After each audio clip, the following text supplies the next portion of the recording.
The chandeliers blazed overhead like 1,000 unblinking eyes as the waltz swelled to its crescendo. And Lyra Dacre felt the familiar weight of her horsehair wig shift dangerously against her damp temples. She stood at the ballroom's edge, her fan frozen mid-flutter, as the passing waiter's tray caught the lace netting at her nape. The tearing sound seemed louder than the orchestra. "Good God," someone gasped behind her. "Is that padding?" "Not padding," another voice corrected with surgical precision. "The Dacre girl, the one with the fever. They say she's bald as an egg beneath all that French lace." The music stumbled, died. 200 faces turned as one. Lyra's throat constricted, but her chin remained high, just as her governess had trained her before the creditors came. Her father materialized at her shoulder, gripping her arm with the desperation of a drowning man clutching driftwood. "Smile," he breathed, his voice cracking. "Lord Pembroke is watching." He might still, but Lord Pembroke was already moving. The handsome earl who had courted her for 3 weeks, who had written sonnets comparing her golden curls to spun sunshine, crossed the parquet floor with the measured pace of a man approaching a leper colony. His eyes, which had sparkled with admiration over ices at Gunter's just yesterday, now held the flat assessment of a horse trader discovering rot in a mare's hoof. "Miss Dacre." His voice carried across the sudden silence, pitched for maximum audience. "I find I must beg your forgiveness." Lyra's fingers found the torn edge of her wig's netting, holding it against her scalp as if willpower alone could reverse what had been revealed. Beneath the horsehair, her own hair lay sparse and fragile, visible now as pale patches against her scalp. "My lord, if we might speak privately." "There is nothing private about deception." Pembroke's jaw tightened. "I was led to believe I was courting a lady of quality and wholeness, not a—" He gestured vaguely at her head, unable or unwilling to name what she had become. "Damaged goods," Lady Cartwright supplied helpfully from her position near the refreshment table. The dowager's voice dripped with the satisfaction of a woman who had predicted this exact outcome. "The fever took more than her health, it seems. How very unfortunate that certain families attempt to pass off spoiled merchandise in the marriage market." Lyra's father stepped forward, his face mottled with humiliation and rage. "My daughter is the same woman she was 5 minutes ago. Pembroke. The same wit, the same accomplishments." "The same lie," Pembroke cut in. He turned to address the assembled guests, playing to the crowd like an actor on Drury Lane. "I wonder how many other gentlemen have been subjected to this fraud? Dancing with what appears to be a beauty, only to discover one has been courting an illusion built on horsehair and deception." A titter of nervous laughter rippled through the ballroom. Lyra felt it like a physical blow, stealing the air from her lungs. She had prepared for rejection, had steeled herself for the inevitable moment when some suitor would learn the truth and quietly withdraw his suit.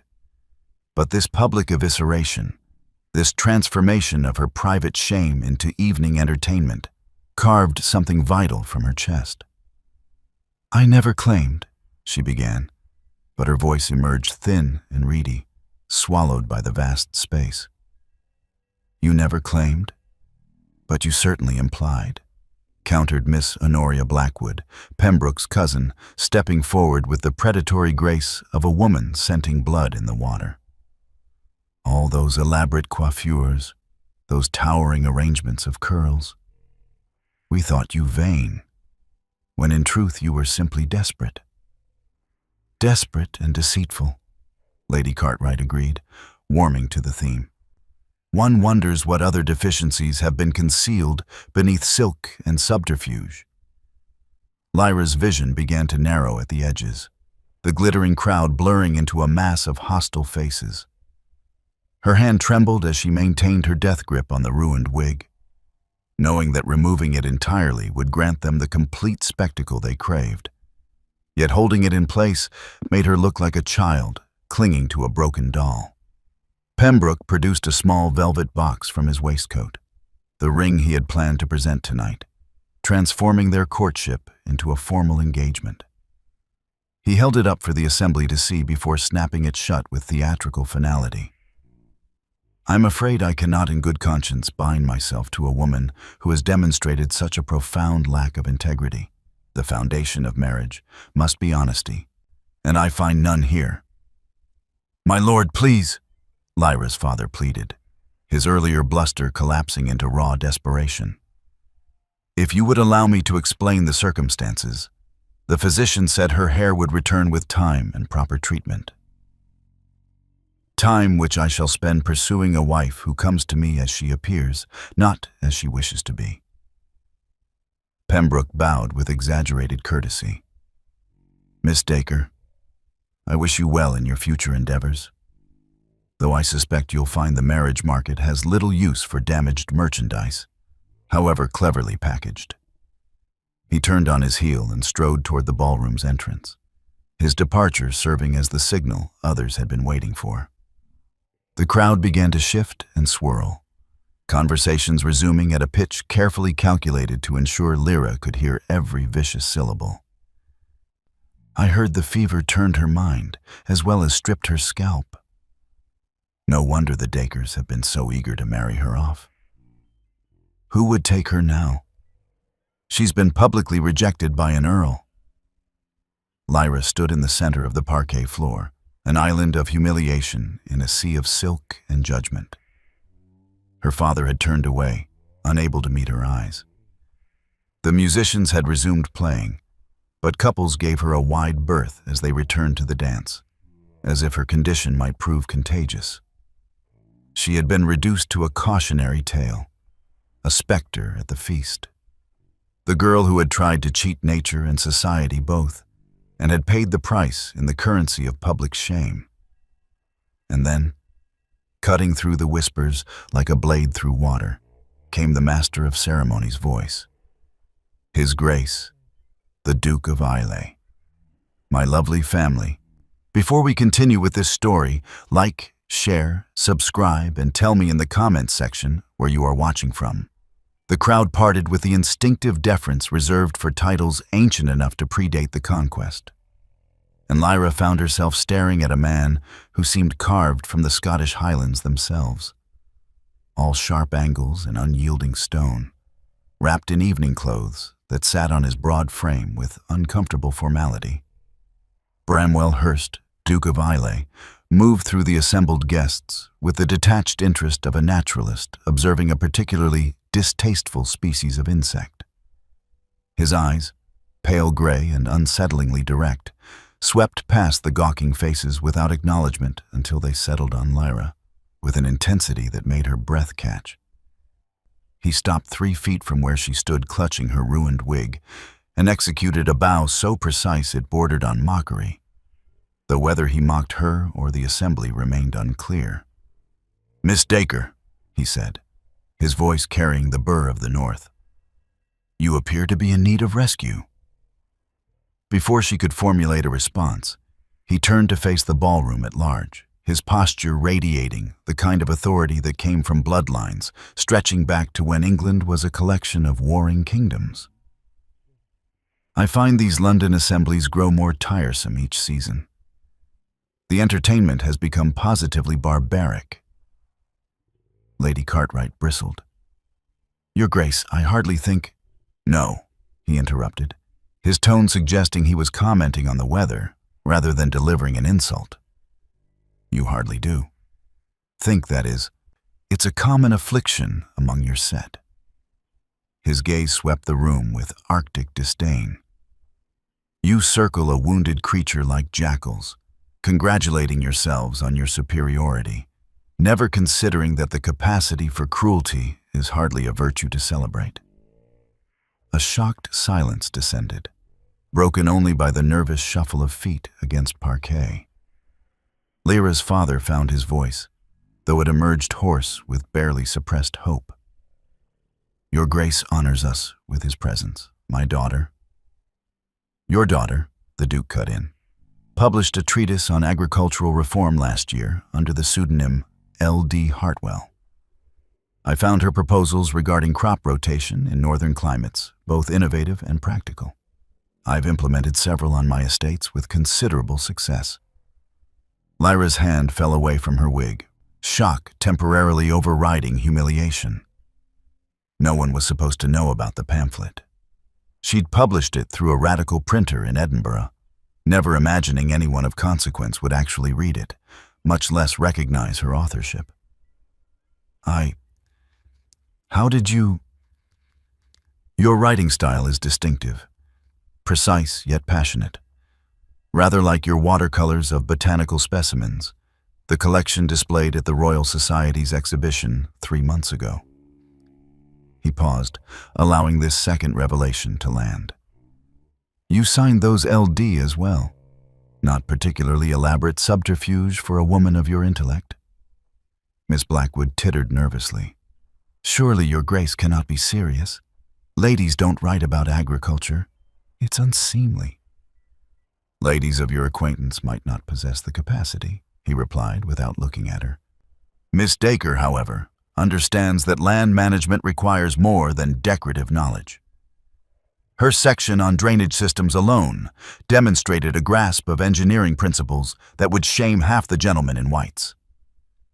Lyra felt the ground shifting beneath her feet, the familiar world of judgment and rejection tilting into something entirely foreign.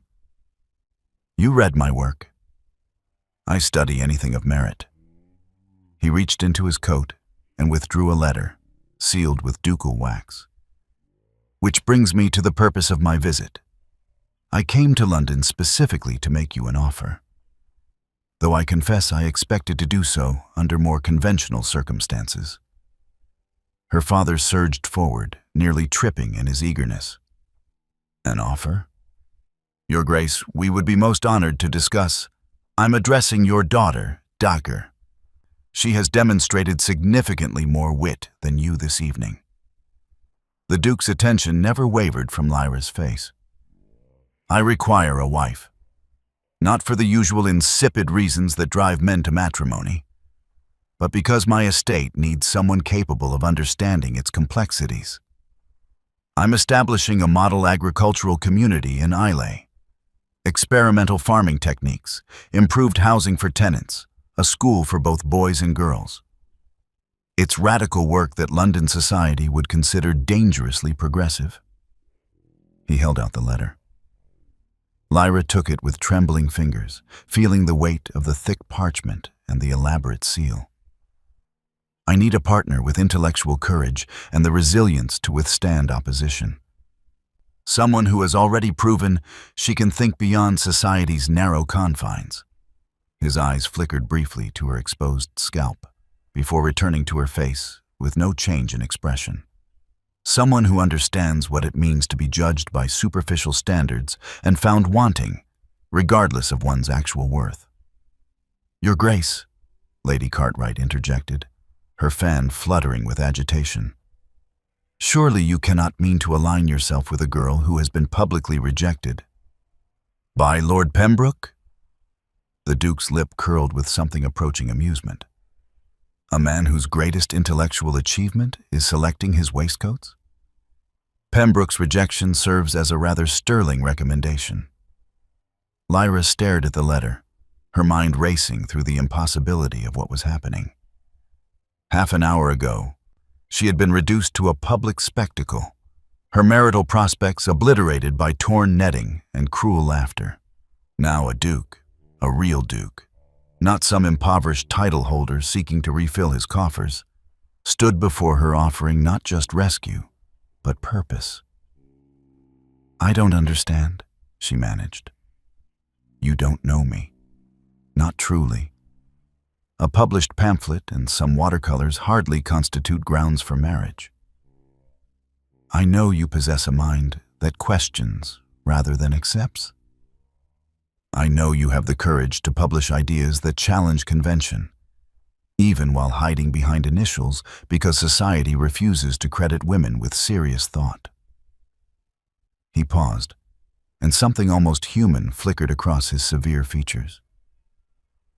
I know you're still standing upright after an ordeal designed to break you, when most would have fled in tears.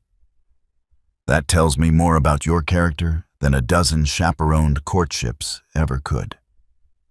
Her father had begun pacing, his face cycling through expressions of disbelief, hope, and calculation. The settlement terms, Your Grace. We should discuss particulars, have our solicitors draw up. The particulars are in the letter. My offer is generous to the point of absurdity, as you'll discover. I want Miss Dacre's answer, not her father's financial maneuvering. The Duke's gaze remained fixed on Lyra. Read it. Consider it. Send your response to my London residence within 3 days. 3 days? Her father sputtered. Surely such a momentous decision requires 3 days, the Duke repeated, his tone allowing no negotiation. If Miss Dacre requires more time to decide whether she wishes to bury her talents in some provincial drawing room, waiting for a lesser man to overlook her perceived deficiencies, then she is not the woman I believe her to be. He bowed again, this time with a trace of warmth in the gesture, before turning to face the assembled guests one final time. I trust you will all enjoy the remainder of your evening's entertainment, though I suspect it will seem rather dull now that you've exhausted the pleasure of tormenting the most intelligent woman in this room. Then he was gone, striding through the parted crowd with the same indifference he'd shown upon entering, leaving Lyra standing alone with a letter in her hands and the weight of 200 stares pressing against her back. The whispers began immediately, of course, but for the first time that evening, Lyra didn't hear them. The letter had arrived at dawn on the 3rd day, delivered by a courier in Islay livery who waited with the patience of stone while Lyra penned her acceptance in a hand that trembled only slightly. Now, 6 days later, she sat in a hired carriage rattling through the Scottish lowlands, watching civilization dissolve into wilderness with each turn of the wheels.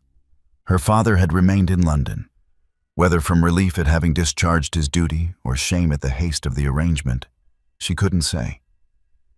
Her maid, sweet but simple Molly, had wept at Lyra's departure and been dismissed with a generous severance. The Duke's letter had been explicit. She was to bring no servants, no companions, nothing that tied her to her old life.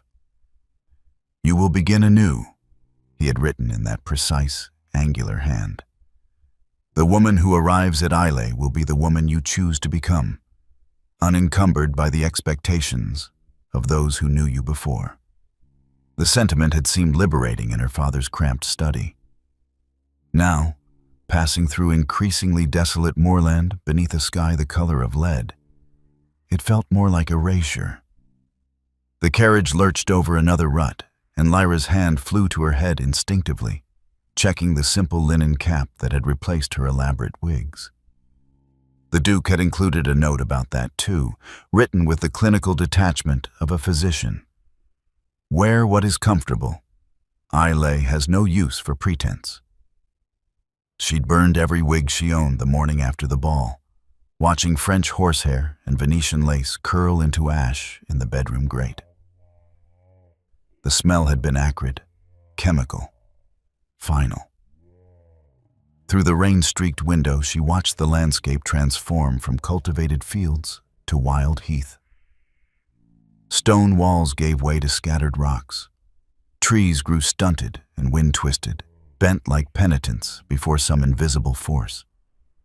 The few villages they passed looked hunched against the elements, their inhabitants eyeing the Duke's crest on the carriage door with expressions Lyra couldn't quite read. Not hostility, precisely. Something more complicated. Resignation, perhaps. Or pity. How much farther? She called to the driver during one brief stop to change horses. The man, grizzled and weather-beaten, squinted at the darkening sky. Another day to the coast, my lady.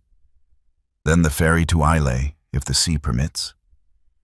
He spoke with the Highland accent she was still learning to parse, rolling his ERs like distant thunder. "The Duke sent word you're expected. Though I'll warn you, miss, Islay's not London. Not by a long measure." "I'm aware," Lyra said. Though she wasn't.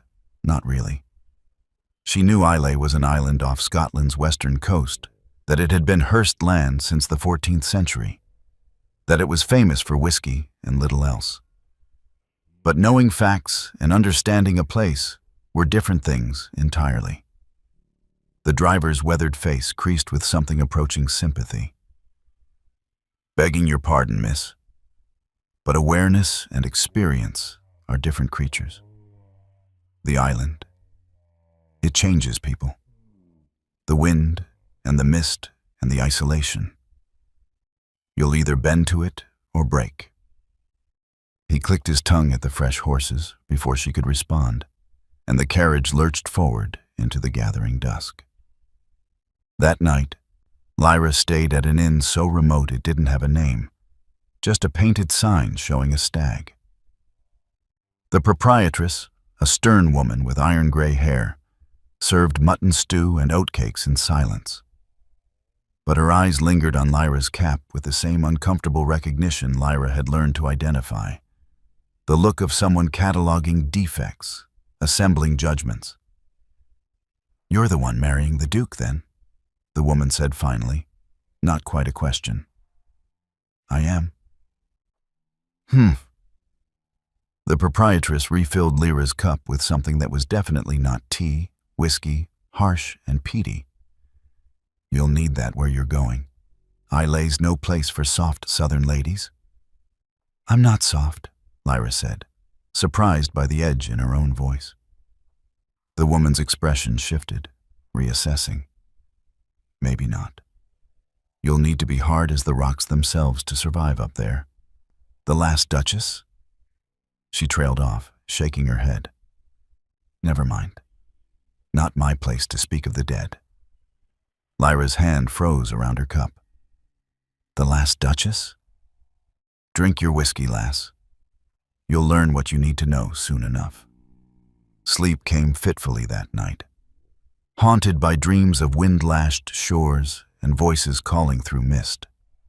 When dawn broke gray and cheerless, Lyra woke with the certainty that she had made a terrible mistake.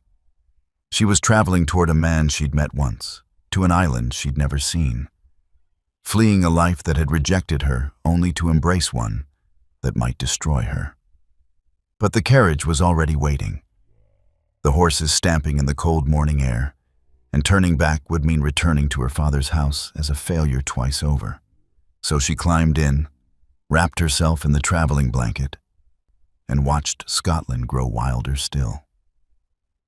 The coast, when they reached it, looked like the edge of the world. Cliffs dropped away to a churning sea the color of old iron. And the wind hit with physical force, tasting of salt and seaweed and distances beyond imagining. The ferry was a sturdy, ugly vessel, crewed by men who moved with the rolling gait of those who spent more time on water than land. "Islay," the captain said, pointing to a dark shape emerging from the mist like a sleeping giant. The Duke's Island. As they drew closer, Lyra could make out details, soaring cliffs, narrow beaches of black sand, and rising from the interior, a sprawling structure of gray stone that seemed to have grown from the rock itself, rather than been built upon it. Hearst Castle. Her new home. The mist swirled around them, thick enough to taste, and Lyra felt the isolation settle over her like a shroud. No coaches arrived here by chance. No casual visitors. The ferry ran twice weekly, weather permitting. She was crossing not just water, but into exile, however gilded. The castle grew larger as they approached, revealing itself in pieces through the shifting fog. Towers that looked medieval, newer wings in classical style, gardens that must have required Herculean effort to maintain against the constant wind. And everywhere, the sense of being watched, by the gulls wheeling overhead, by the few figures moving along the distant shore, by the castle's dark windows that reflected nothing but gray sky.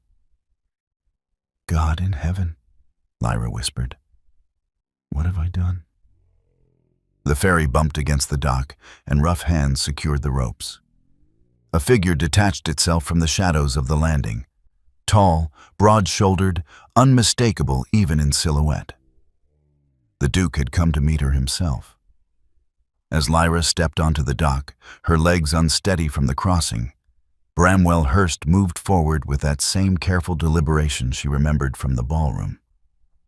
Up close, with the wind whipping his dark hair and the mist beating on his coat, he looked less like a duke and more like some ancient king from the sagas, hard, elemental, utterly uncompromising. "Miss Dacre," he said, and his voice cut through the wind with ease. "Welcome to Islay. I trust your journey was not too arduous." "It was illuminating," she managed, though her teeth wanted to chatter from cold and nerves. Something that might have been amusement flickered in his pale eyes. "The island has that effect. Come. The castle is warmer than it looks, and you'll want to settle before nightfall. The mist grows thick after dark, and the cliffs are treacherous for those who don't know the paths." He offered his arm with the same formal courtesy he'd shown in London. But here, with the wild sea behind them and the isolated fortress ahead, the gesture felt less like rescue and more like a jailer welcoming a new prisoner. Lyra placed her hand on his sleeve and let him guide her up the steep path toward Hurst Castle, each step taking her farther from everything she had known, deeper into a future she could no longer predict or control. The mist closed behind them like a door. The wedding had been conducted in the castle's chapel with only the minister, 2 witnesses pulled from the household staff, and the sound of wind howling against ancient stone. No flowers, no music. No pretense that this was anything other than a legal contract between 2 people fleeing different varieties of judgment. Lyra had worn a simple dress of dove-gray silk, mourning colors, she realized too late, though perhaps that was apt. She was burying her old life, after all. The Duke had appeared in formal dress that sat uncomfortably on his broad frame, and throughout the brief ceremony, his expression remained as impenetrable as the castle walls themselves. "I now pronounce you man and wife," the minister intoned, his Highland accent thickening the words into something ancient and binding. The Duke had kissed her hand rather than her lips, a gesture of courtesy that felt more like restraint. And then they had signed the documents that made her the Duchess of Islay in the eyes of God and law alike. Now, hours later, Lyra stood in what the housekeeper had called the Duke's private library, surrounded by books that climbed to a ceiling lost in shadow. A fire burned in the massive hearth, but its warmth couldn't penetrate the chill that had settled in her bones. Through the windows, she could see nothing but darkness and the occasional spray of sea foam illuminated by the castle's lights. The door opened, and Bramwell entered carrying a decanter and 2 glasses. He'd removed his formal coat, his shirt sleeves rolled to his elbows in a gesture that seemed shockingly intimate after the day's stiff formality. "I thought you might need this," he said, pouring amber liquid into both glasses. "It's distilled here on the island. Rather stronger than what you're accustomed to in London, I suspect." Lyra accepted the glass with trembling hands, the whiskey's fumes sharp enough to make her eyes water. She drank anyway, needing the burn to ground her in the moment. "I should tell you something," she began, the words tumbling out before courage could desert her. "Before this goes any further. Before you, before we consummate the marriage?" He settled into a leather chair near the fire, his long legs stretched before him. "I'm aware that's the traditional expectation for a wedding night." I need you to understand what you've actually married. Lyra set down her glass and reached for her cap with fingers that had gone numb. This was the moment. The revelation that had destroyed her engagement to Pembroke, that had made her a laughingstock in London. Better to have it done now, quickly, like lancing a wound. She pulled the cap free, and her sparse hair, what little remained, caught the firelight. Patches of scalp showed pale against the thin strands, the evidence of the fever that had ravaged her laid bare. "There," she said, her voice brittle. "Now you know. The deception you've bound yourself to. I understand if you wish to seek an annulment. The marriage hasn't been consummated. Your solicitors could likely—" "Stop!" The word cut through her spiraling panic.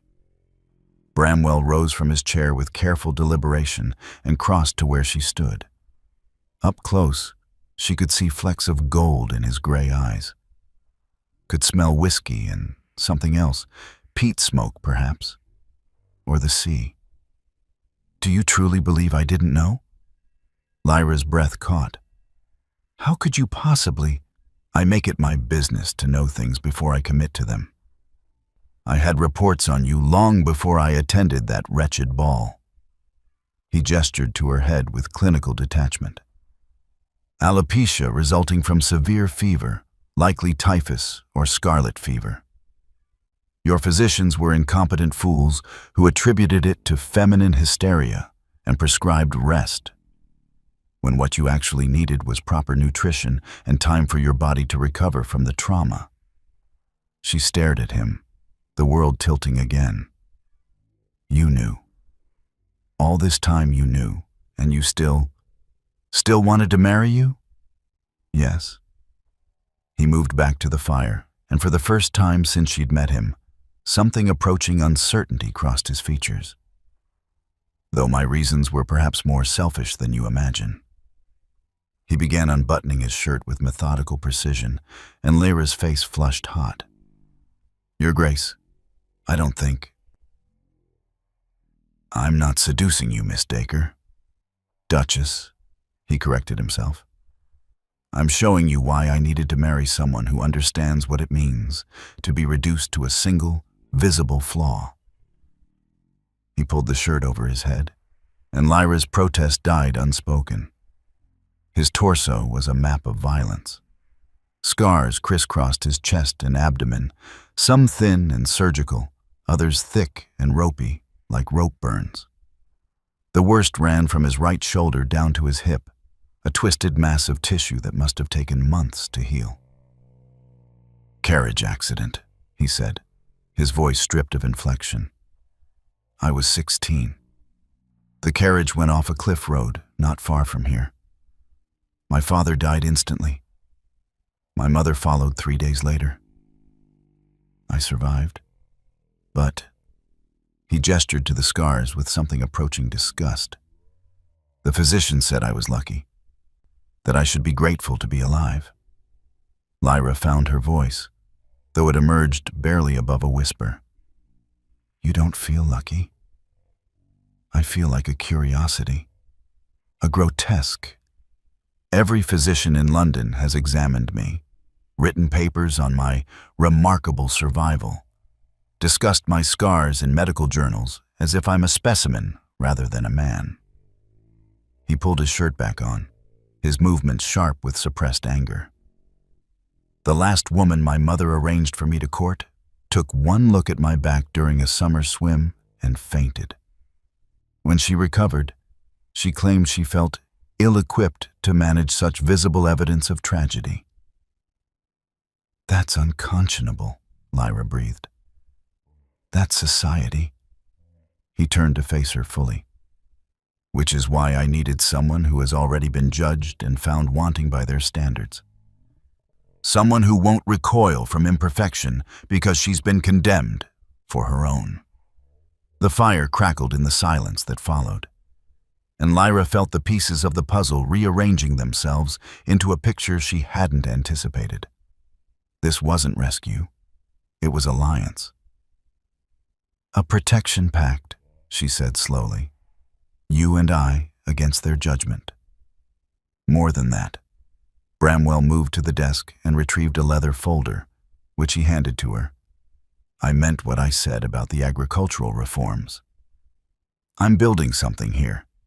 A model community where worth is measured by contribution rather than appearance. But London society watches everything I do, waiting for me to fail. To prove that a damaged duke cannot possibly manage his responsibilities.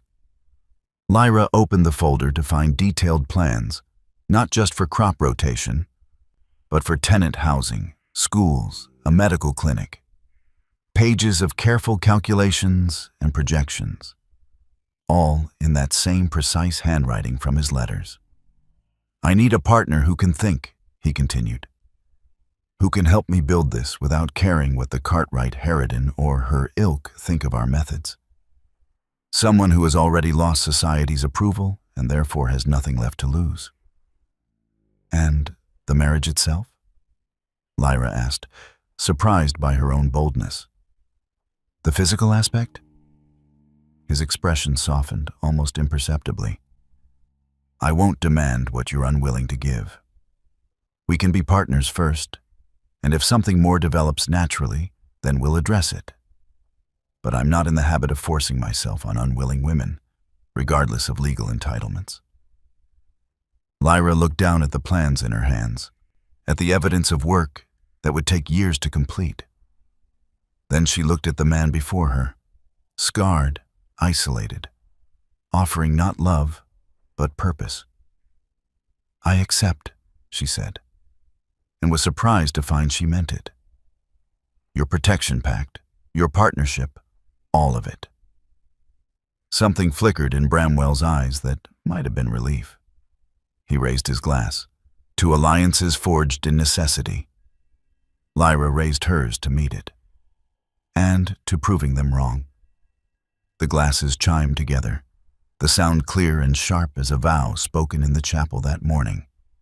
Outside, the wind continued its assault on the castle walls.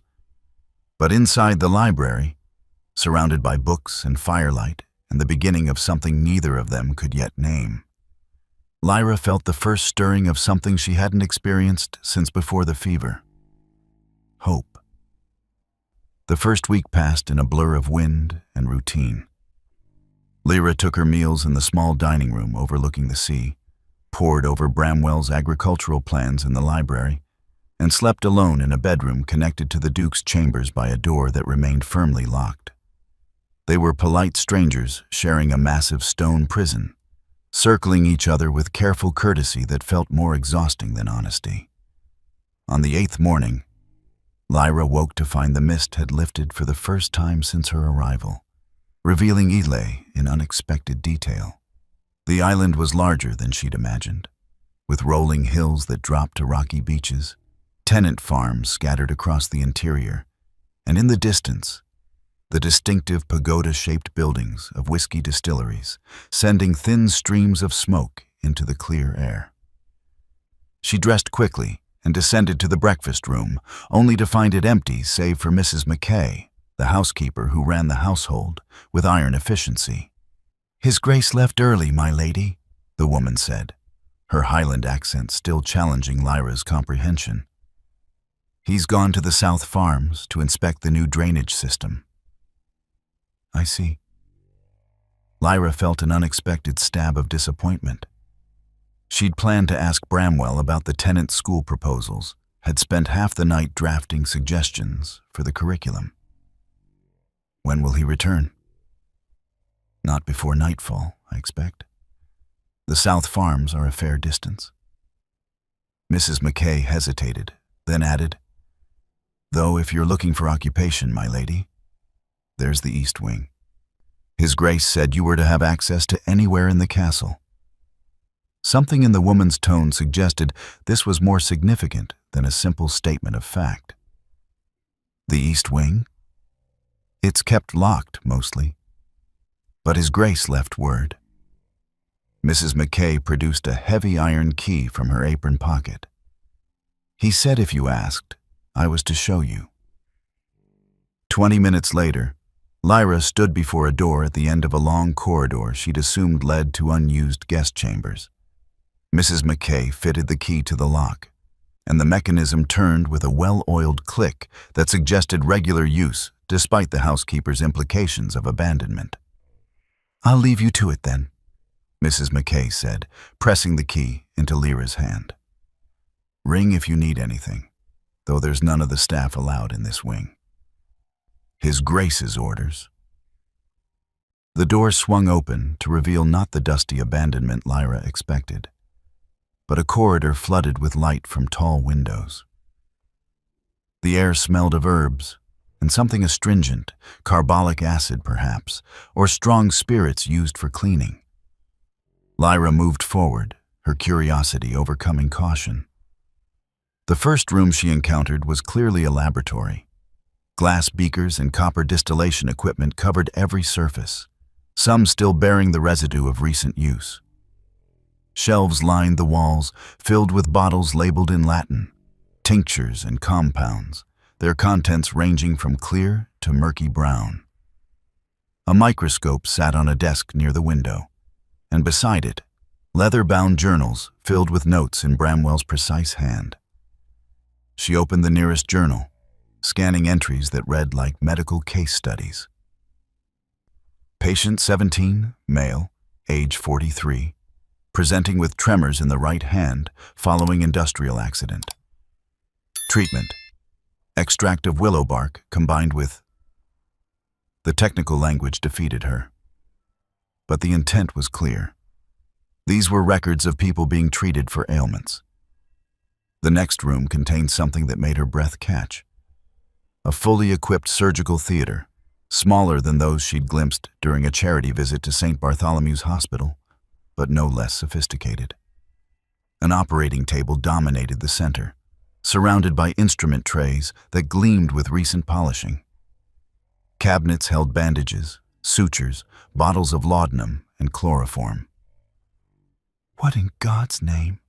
Lyra whispered. She moved deeper into the wing, finding room after room dedicated to medical research. One held a small library of medical texts in English, German, and French. Another contained detailed anatomical drawings, some printed, others hand-sketched with meticulous attention to musculature and skeletal structure. A third room held what appeared to be beds, 6 of them arranged hospital-style, each with a small table bearing a water pitcher and glass. The beds were empty now, but clearly used. The linens were fresh, but showed the wear of regular washing. Personal items sat on the bedside tables, a child's wooden toy, a woman's handkerchief, a man's pipe. "You found it then." Lyra spun to find Bramwell standing in the doorway, still wearing his riding clothes, mud splattered to his knees. She'd been so absorbed in her exploration she hadn't heard him approach. "I thought you were at the South Farms," she managed. "I was. Mrs. McKay sent word you'd asked for the key. I thought I should be here when you..." He gestured vaguely at the room. "When you discovered this." "What is this?" Lyra asked, though the evidence surrounded her.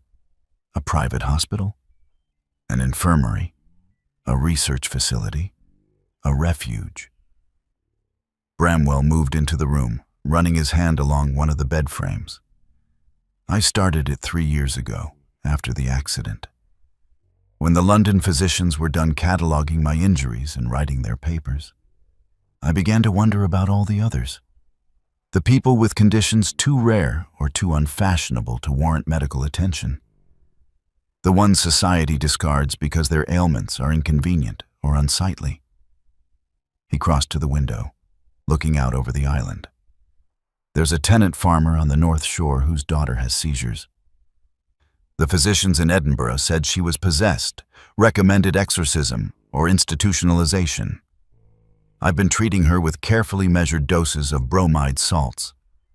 She hasn't had a severe episode in 6 months." Lyra felt her throat tighten. "You're treating people."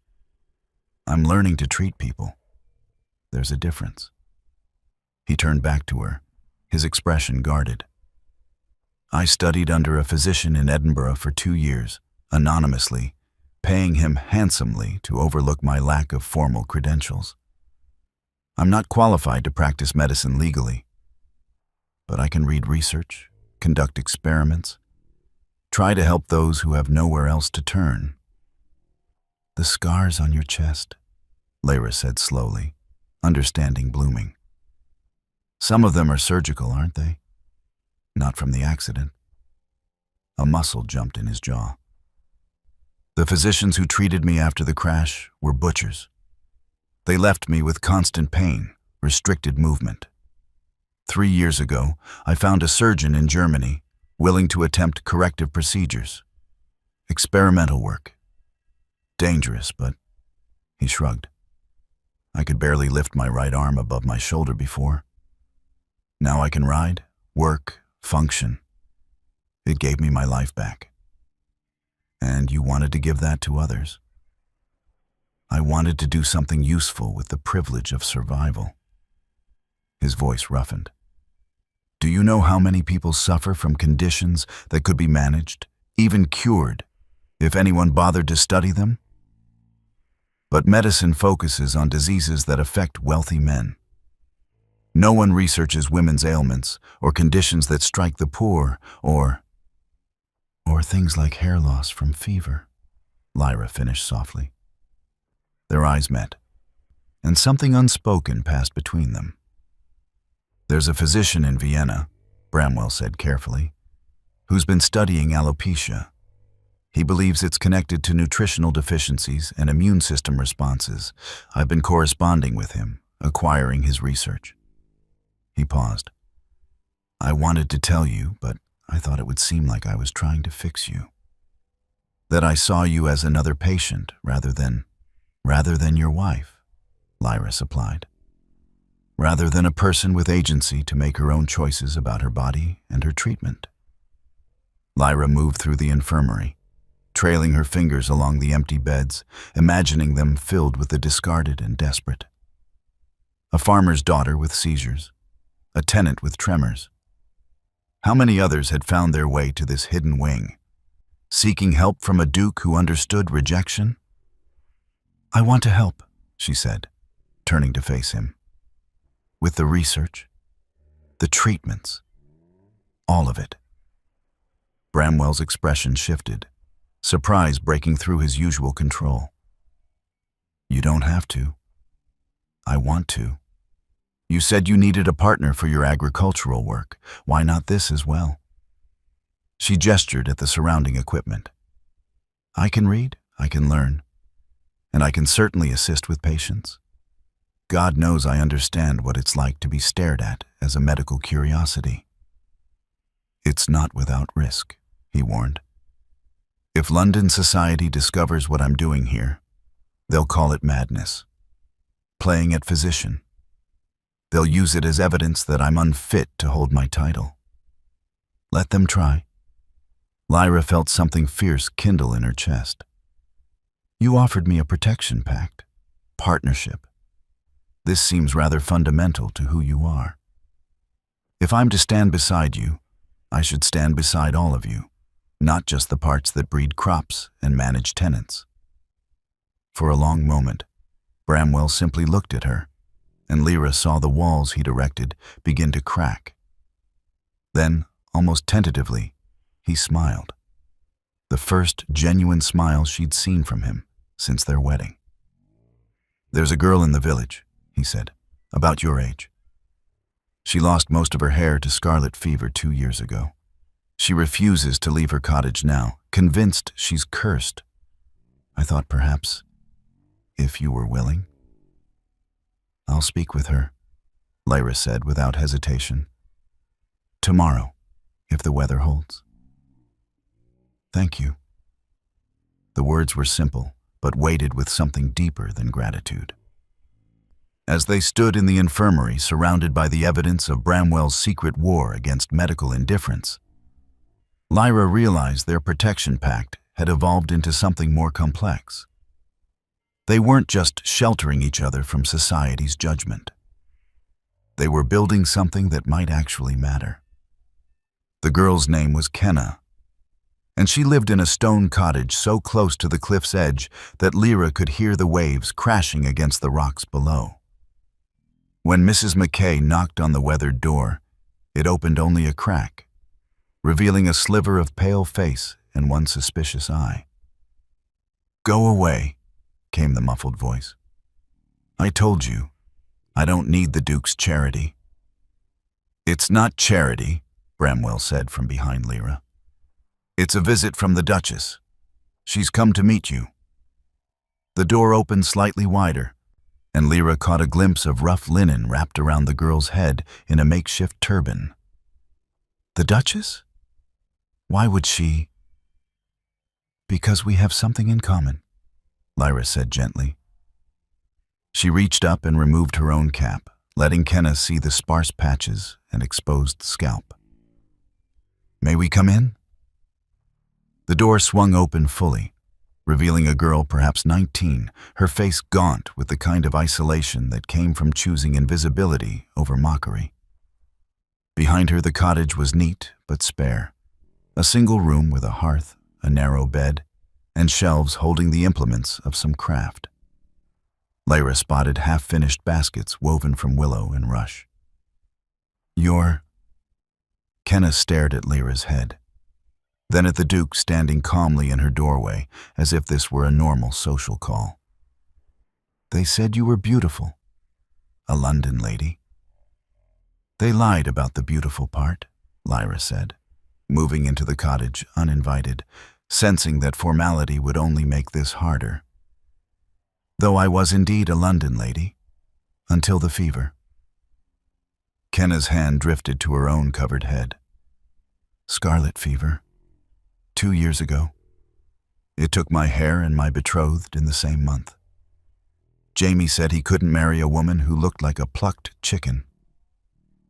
Her voice cracked on the vulgarity, clearly repeating words that had been used to wound her. "Men who judge women by their hair aren't worth the air they breathe," Lyra said sharply. She gestured to Bramwell. "Present company accepted, obviously." Despite herself, Kenna's lips twitched toward a smile. "His Grace has been kind. Sent the physician from the mainland, had treatments brought from Edinburgh. Nothing helped. That's because Edinburgh physicians are useless," said a new voice from the cottage doorway. Lyra turned to find an old woman standing in the threshold, ancient enough that her face had collapsed into a geography of wrinkles, her eyes sharp as flint despite their roomy appearance. She wore layers of shawls and carried a basket that smelled of earth and growing things. "Moira," Bramwell said, and Lyra heard respect in his voice. "I wondered if you'd come. Did you now?" The old woman shuffled into the cottage with the confidence of someone who belonged everywhere and answered to no one. "You send word that the new Duchess has the spirit wilt, and you think I wouldn't come to see for myself?" Her eyes fixed on Lyra with unsettling intensity. "Take off that cap properly, girl. Let me see what we're dealing with." "I beg your pardon?" Lyra bristled at the imperious tone. "Moira MacLeod," Bramwell explained. "She's been the island's healer for longer than anyone can remember. She knows more about ailments than any physician with fancy credentials." "Flattery won't make me work faster," Moira said, though she looked pleased. She set her basket down and approached Lyra with gnarled hands outstretched. "Now then, let me look." Something in the woman's manner, not unkind, simply matter of fact, made Lyra comply. She removed her cap entirely and bent her head, allowing Moira's fingers to probe her scalp with surprising gentleness. Spirit wilt, as I thought." The body turned against itself after a great shock. Moira's fingers found the spots where hair still grew. "But see here? The roots live. They're just sleeping, starved of what they need." "The physician said it was hysteria," Lyra said, "that my feminine constitution couldn't handle the fever's strain. Moira made a sound of pure disgust. Physicians. They wouldn't know spirit wilt if it grew on their own heads. This is the body crying out for iron and minerals. Your blood ran thin after the fever, and everything not essential, hair, monthly courses, warmth in your extremities, the body sacrificed to keep your heart beating. She turned to Kenna. You too, child. Show me. Reluctantly, Kenna unwound her turban. Her hair loss was more advanced than Lyra's, with only a few struggling patches remaining. Moira nodded, as if confirming a diagnosis. Worse than the Duchess, but not beyond help. The scarlet fever took more from you. And you've been hiding in this cottage eating nothing but bannocks and tea, I'll wager. Starving yourself of what little iron you could get. I can't go to the market, Kenna whispered. The way they stare. So you slowly kill yourself to spare their delicate sensibilities? Moira's tone sharpened. Foolish girl. Your body is a garden that needs tending, not a source of shame.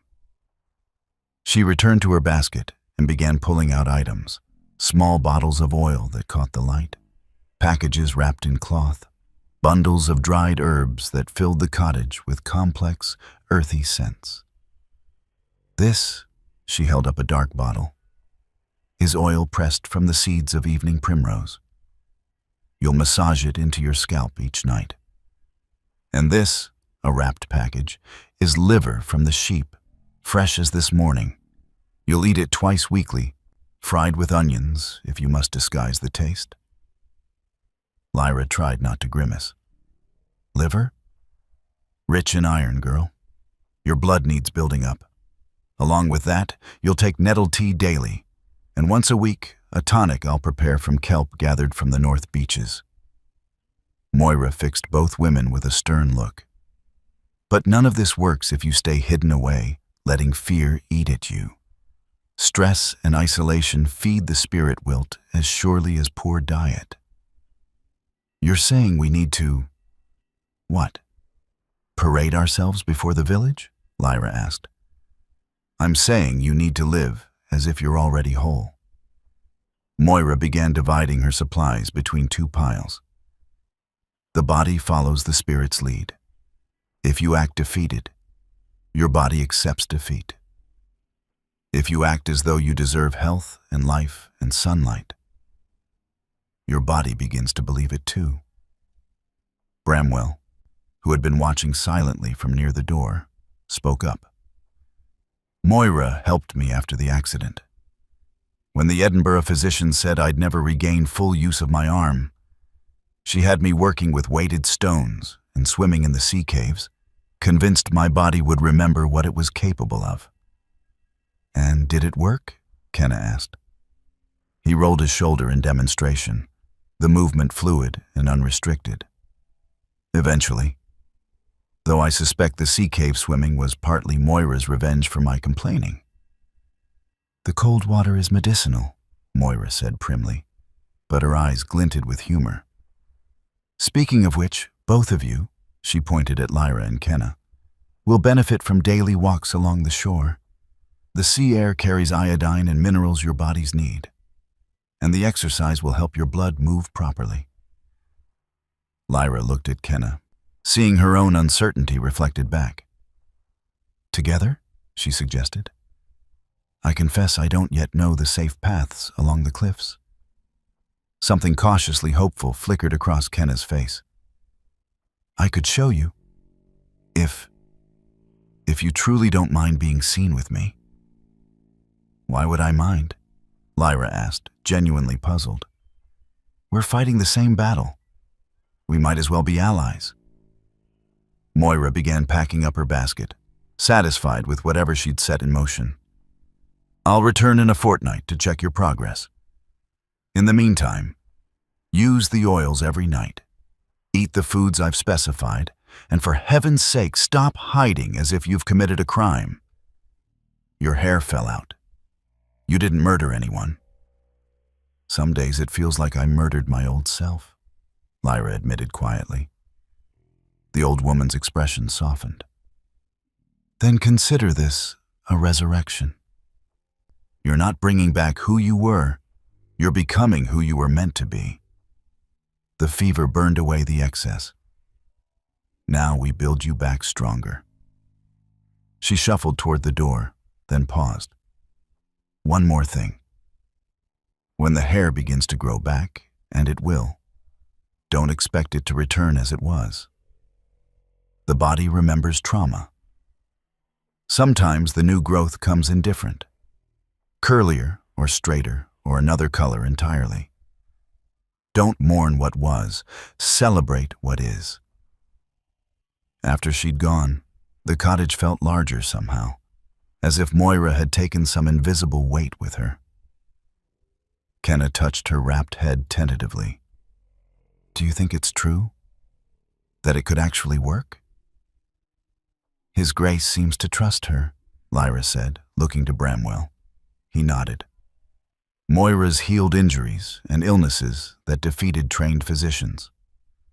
She sees the body as a whole system rather than isolated symptoms. If she says your hair can regrow, I'd believe her over any London doctor. That evening, back in her chambers at the castle, Lyra sat before her mirror and massaged the evening primrose oil into her scalp as instructed. The oil was thick and slightly sweet-smelling, and the massage itself felt strange, caring for a part of herself she had learned to hide and resent. Through the connecting door, she heard Bramwell moving in his own chambers. On impulse, she called out, "Your Grace?" "Bramwell," came the reply. "We're married. You might use my name." "Bramwell, then." She paused. "Thank you for today. For Moira." A long silence, then. "You're welcome, Lyra." It was the first time he'd used her given name, and something about hearing it in his deep voice, muffled by the locked door between them, made her chest tighten with an emotion she couldn't quite name. Hope, perhaps? Or the beginning of something more dangerous. Trust. The letter arrived on a Tuesday, delivered by a mainland courier who looked exhausted from the journey. Bramwell opened it at breakfast, and Lyra watched the color drain from his face as he read. "What is it?" she asked, setting down her tea. "My mother." He handed her the letter, his jaw tight. "She's arriving tomorrow, with the Bishop of Edinburgh and her solicitor." Lyra scanned the elegant script, each word dripping with aristocratic displeasure. The Dowager Duchess of Islay had learned of her son's hasty and unsuitable marriage, and was coming to assess the situation personally and ensure the family's interests were properly protected. "She didn't attend the wedding," Lyra said, stating the obvious. "She was in Bath. I didn't inform her until after the ceremony was concluded." Bramwell rose and moved to the window, his shoulders rigid. "I should have known she'd come eventually. I'd hoped for more time." "Time for what?" "For her to accept the inevitable. For me to present you as an established fact rather than a decision still subject to negotiation." He turned back to her, and Lyra saw something she hadn't seen before in his eyes. Not quite fear, but close. Apprehension. "My mother is formidable. She's been trying to control my choice of bride since I turned 21. Every woman she's selected has been terrified of my scars and relieved when I didn't pursue them."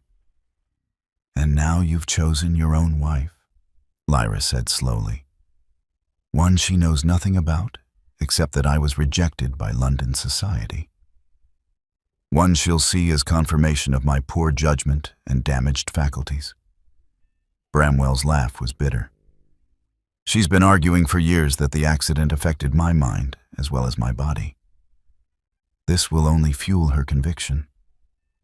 The next day dawned gray and blustery, as if the weather itself conspired to match the dowager's temperament. Lyra dressed with particular care, choosing a deep blue morning gown that Bramwell had commissioned from the island seamstress, simpler than London fashion, but well-made and flattering. She arranged her cap with meticulous attention, ensuring every thin strand was concealed. "You look like you're preparing for battle," Bramwell observed when she met him in the entrance hall. "Aren't I?" The carriages arrived precisely at noon, 3 of them, laden with trunks and servants and the full weight of ducal disapproval.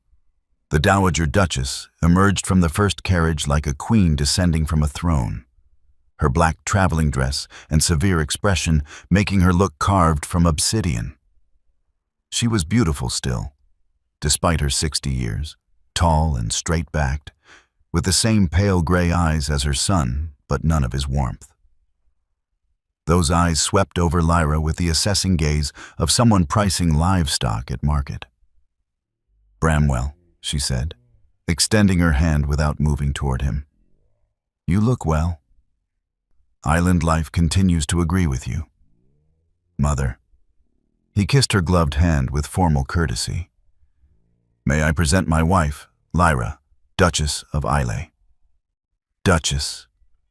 The Dowager's tone made the title sound temporary. "How unexpected to finally meet you." Lyra curtsied with the precision Lady Agatha had drilled into her years ago. "Your Grace, welcome to Islay." "Yes, my island, where my late husband is buried, where I gave birth to my son." The Dowager swept past them into the castle, her entourage following like a military procession. "I trust you've kept my chambers ready, Bramwell?" "I shall be staying indefinitely." The first 2 days passed in tense civility. The Dowager inspected the castle, finding fault with everything from the menu to the state of the linens. She brought the bishop to dinner and monopolized conversation with talk of Edinburgh society and people Lyra had never met. The solicitor, a pinch-faced man named Cranston, lurked in corners making notes. Lyra kept to her routine, morning walks with Kenna, afternoons in the infirmary helping Bramwell catalog medical supplies, evenings reviewing agricultural reports. She applied Moira's oils religiously and ate liver despite its revolting texture.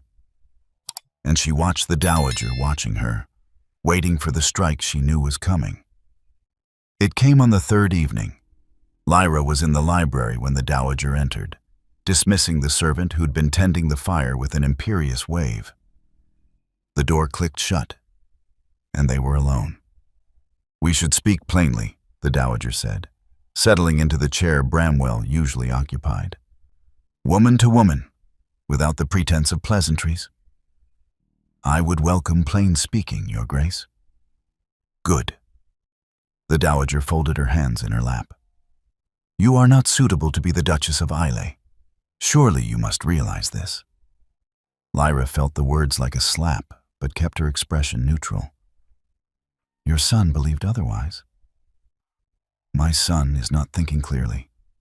He has been isolated on this island, playing at agriculture and medicine, growing stranger by the year. When I heard he'd married some disgraced London girl in a secret ceremony, I knew his judgment had finally failed completely." "Disgraced?" Lyra's voice sharpened. "I committed no disgrace beyond having the misfortune to fall ill." "You deceived Lord Pembroke with false hair and false pretenses. The scandal reached even Bath." The Dowager's eyes glittered. "Did you think my son wouldn't hear of it? He sought you out precisely because you were desperate, easy to manipulate, grateful for any offer." "That's not—" "Let me finish." The Dowager rose and crossed to the desk, where she opened her reticule and withdrew a leather folder. "I am prepared to be generous. More generous than you deserve, frankly. But I wish to resolve this matter quickly and quietly." She laid the folder before Lyra. Inside were legal documents and a bank draft that made Lyra's breath catch. £10,000. More money than her father had lost to his creditors. More money than she'd ever imagined possessing. "An annulment has already been prepared," the Dowager continued. "The marriage has not been consummated. Bramwell confirmed as much. though he refused to explain why. The bishop is prepared to grant a dispensation based on irregularities in the ceremony. You will sign these documents, take this money, and leave Islay within the week. Lyra stared at the bank draft, her mind reeling. £10,000 could buy a cottage somewhere quiet. Security, independence. She could live comfortably for decades, free from the burden of being a duchess she had no training to be. You could start over, the dowager said, her voice almost kind. Away from the scrutiny of society. Away from the weight of a title you're not equipped to bear. You could be comfortable, Lyra. Safe. Safe from what? From the inevitable failure. The dowager's expression hardened. You cannot possibly believe this marriage will succeed. You have no connections, no fortune, no accomplishments that matter in our world. And you have... She gestured vaguely at Lyra's cap. Your condition. Bramwell may tolerate it now out of misplaced pity, but eventually he'll require an heir. When that time comes, do you truly think he'll want a wife who appears at social functions looking like a what? Lyra stood, fury finally breaking through her control. Say it. Whatever vile thing you're thinking. The dowager's lip curled. Like a woman who has been marked by illness, damaged, unfit to represent one of England's oldest families. I see. Lyra moved around the desk, placing herself between the dowager and the door. You're not concerned about my suitability. You're concerned that having a visibly imperfect duchess will remind everyone that your son is visibly imperfect as well, that the scars you've been trying to hide behind isolation and eccentricity will be impossible to ignore when his wife's flaws are equally visible. The dowager's face flushed. How dare you? How dare I speak the truth? Your son is brilliant, capable, and doing more good on this island than most dukes accomplish in a lifetime. But you've treated him like a shameful secret since the accident. You've tried to control his life because you couldn't control the carriage that went off the cliff. You know nothing about what I've endured. I know you've made him feel like his scars are something to hide, that he's somehow less because his body bears the evidence of survival. Lyra's voice shook. I won't do that. I won't treat him like he's damaged goods in need of management. The dowager drew herself up to her full height. The annulment will proceed with or without your cooperation. Bramwell may have married you, but he's not strong enough to resist me. He never has been. Then you don't know your son as well as you think. The library door opened, and Bramwell entered. From the look on his face, he'd heard at least part of the conversation. Mother, he said quietly, I believe you should leave. Bramwell, be reasonable. Leave, now. The dowager gathered her documents with shaking hands. You're making a terrible mistake, both of you. This marriage will destroy you. Perhaps, Bramwell said, but it will be our mistake to make. After she'd gone, the silence in the library felt immense. Lyra realized she was trembling, the confrontation having drained something vital from her. I'm sorry, Bramwell said. I should have warned you more specifically about what she'd attempt. £10,000, Lyra heard herself say. She offered me £10,000 to leave. I know. She tried the same tactic 3 years ago with Lady Caroline. Offered her $20,000 not to marry me. His smile was bleak. Caroline took the money. Lyra looked at the bank draft, still lying on the desk. Enough to buy freedom from all of this. Enough to start over somewhere no one knew her name or her shame. I didn't take it, she said. I know. Bramwell moved closer, and for the first time since their wedding, he reached out and took her hand. His palm was warm, calloused from work. "Thank you." "Don't thank me yet. She's not going to give up easily." "No," he agreed. "She won't. But neither will we." 6 weeks after Moira's first visit, Lyra woke to find something strange on her pillow. Several strands of hair, thicker and darker than any that had fallen during the fever. She sat up, her heart pounding, and moved to the mirror with trembling hands. There, at her temples and along the crown of her head, new growth had emerged. Not the fine, wispy hair that had struggled to survive before, but substantial strands with body and strength. She ran her fingers over them carefully, hardly daring to believe. A knock at the connecting door made her jump. "Lyra? Are you awake?" She threw open the door without thinking, forgetting her cap, forgetting everything but the need to share this small miracle. Bramwell stood in his shirt sleeves, clearly having just risen himself, and his eyes widened slightly at her uncovered head. "It's growing," she said, her voice breaking. "Look. It's actually growing." He moved closer, and she felt the warmth of him as he examined her scalp with the clinical attention he brought to his medical work. But his fingers, when they touched the new growth, were gentle, reverent almost. "The oils are working," he said softly, "and Moira's dietary regimen. Your body is rebuilding itself." "I didn't think it would actually happen." Lyra laughed, and the sound came out half-sob. "I thought I'd be wearing caps and wigs for the rest of my life." "Would that have been so terrible?" Bramwell asked, not unkindly. "If it hadn't grown back?" The question stopped her. A month ago, she would have said yes immediately. That a life without her hair restored would be a half-life, a compromise, a constant reminder of loss. But now, standing in the morning light with Bramwell's steady gaze on her face rather than her scalp, she found her answer shifting. "No," she said slowly. "Not terrible. Just different." She met his eyes. "I've done more in the past 6 weeks than I did in years of London seasons. The infirmary work, the agricultural planning, even just walking the cliffs with Kenna. I've felt useful, valued for what I can do rather than how I look." "You are valued," Bramwell said, and something in his tone made heat rise to her cheeks. "Your hair or no hair. Though I'm glad if the regrowth brings you joy." It did bring joy. That was the surprising part.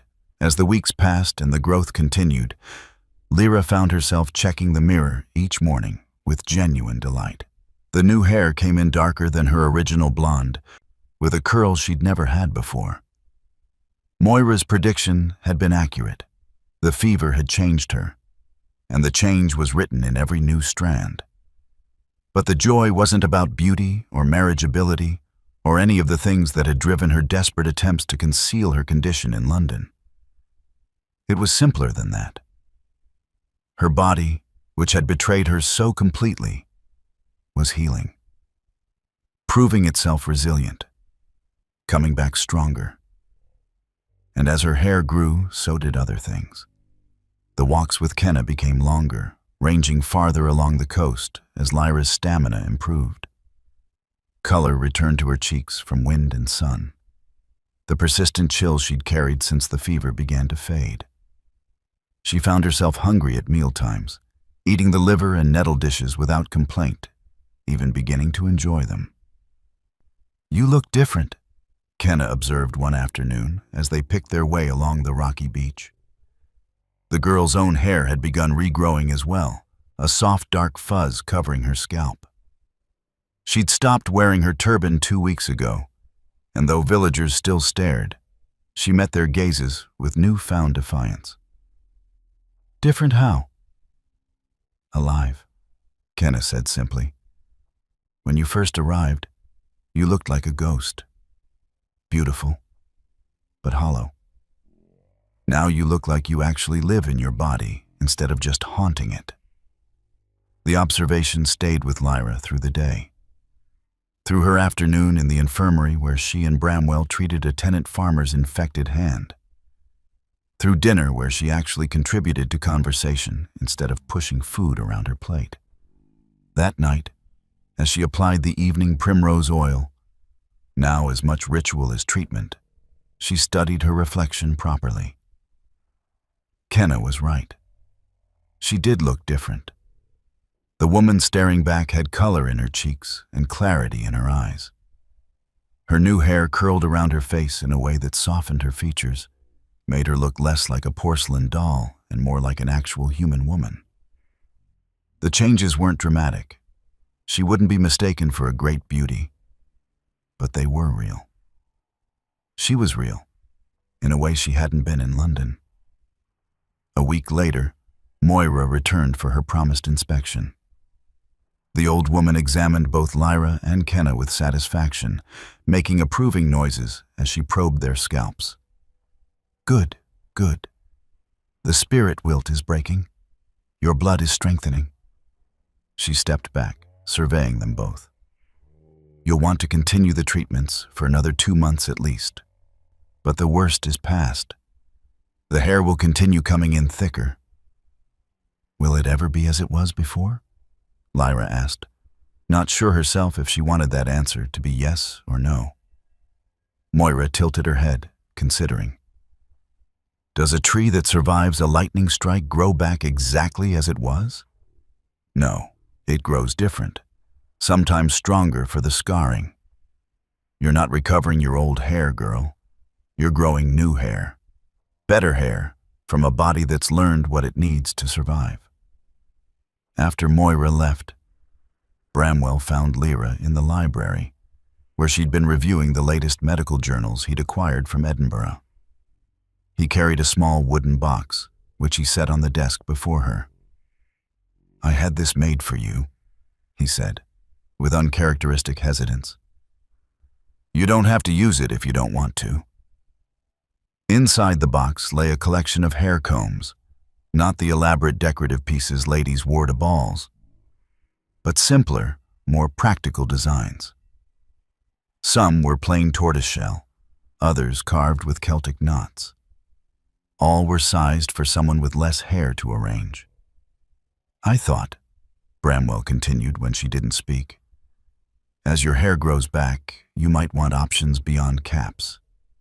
These are designed to work with shorter hair, to complement rather than conceal." Lyra lifted one of the combs, feeling the smooth polish of the wood. "These are beautiful." "The island carver made them. I showed him your hair, I hope that's not too presumptuous, and he designed pieces that would suit the new growth pattern." Bramwell shifted his weight, clearly uncomfortable. "I wanted you to have choices. If you prefer caps, that's perfectly fine. But if you wanted to try something else..." She set down the comb and looked at him properly. This man who had married her when no one else would, who had given her purpose when she felt worthless, who noticed her hair growth patterns and commissioned custom combs without being asked. "Thank you," she said, and the words felt inadequate for what she was feeling. "Not just for these. For everything. You don't need to thank me. You've held up your end of our bargain admirably. The infirmary runs more smoothly with your help, and your suggestions on the tenant school curriculum were..." "Bramwell." She stood, closing the distance between them. "This stopped being just a bargain weeks ago. You know that, don't you?" He went very still, his gray eyes searching her face. "What is it, then?" "I don't know yet," she admitted. "But it's more than a protection pact between two damaged people. At least, it is for me." "For me as well," he said quietly. His hand came up, hovering near her face as if he wanted to touch her, but didn't quite dare. "You've become essential. I look for you in the morning. I save interesting passages from journals to share with you. I think about how you'll react to things before I encounter them." "That sounds suspiciously like affection," Lyra said, her heart hammering. "It is affection." His fingers finally made contact, brushing the new growth at her temple with such gentleness it made her throat tight. "Possibly more than affection, though I'm out of practice at identifying such things." "Then we'll figure it out together," she said. "What it is, what we are." He smiled, that rare, genuine smile that transformed his severe features into something approaching beauty. "I'd like that." That night, for the first time since their wedding, the connecting door between their chambers remained unlocked. Neither crossed it, not yet. But the possibility hung in the air like a promise. Lyra lay in bed, running her fingers through her new growth, feeling the thick curls spring back against her palm. The hair was growing, yes, but that felt almost incidental now to the larger transformation. The one that had nothing to do with appearance and everything to do with becoming someone who could accept love without believing it was contingent on perfection. She had been so certain her worth was tied to her hair that without it, she was nothing but damaged goods. But here on this isolated island, working beside a scarred duke to heal the discarded and build something meaningful, she'd discovered her worth had been there all along. The hair was just hair. The woman beneath it, resilient, capable, increasingly content. She was what mattered. And for the first time since the fever, Lyra fell asleep without mourning what she'd lost, focusing instead on what she was becoming. The legal papers arrived on a morning that had begun with rare sunshine, the kind of crystalline autumn day that made Islay look like something from a painting, rather than the windswept outpost it usually resembled. Lyra had been in the infirmary cataloging new medical supplies when Bramwell appeared in the doorway, his face carved from stone, a thick sheaf of documents in his hand. "She's done it," he said without preamble. "My mother has petitioned the Court of Session in Edinburgh to have me declared mentally incompetent." The bottle of laudanum Lyra had been holding slipped from her fingers, shattering on the floor in a spray of brown glass and acrid liquid. "What?" He handed her the documents, and she read with growing horror. The Dowager's solicitors had assembled a case arguing that Bramwell's erratic behavior following the carriage accident, his isolation on Islay, his obsessive medical research, and most damningly, his hasty marriage to a diseased woman of no standing, demonstrated a mind unfit to manage a dukedom and its attendant responsibilities.